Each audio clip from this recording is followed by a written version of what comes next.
Zdravo ljudi i dobrodošli u moj novi video. Danas ću vam pokazati Lego set Sportski auto 2021. Broj ovog seta je 60285.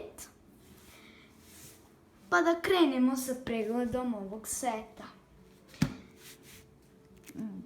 Dobije se ovakvo uputstvo. Ovo je meni uputstvo veliko. Ja sam očekivao da će biti mnogo manje uputstvo, a ne ovako veliko, jer je mali set, ali dobro, takvo je uputstvo. Sad ću da vam pokažem Lego lika koji se ovde dobije. Ovo je taj Lego lik, ima srećno lice, onda ima crveni duks i plavu majicu, bele pantalone, ima ovu smeđu nekakvu kosu, ne znam ni ja kakva je. Onda tu imamo isto crvene boje duks, ovo je od iza.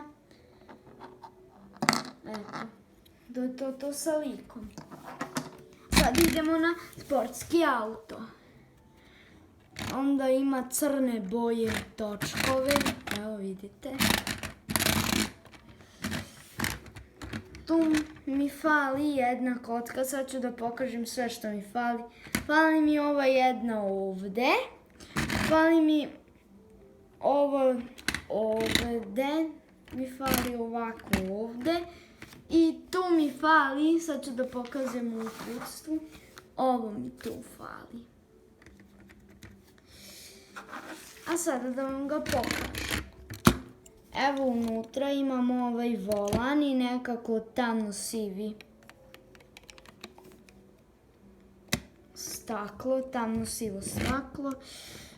Tu imamo dva plava svetla i tu imamo dva naranđasta.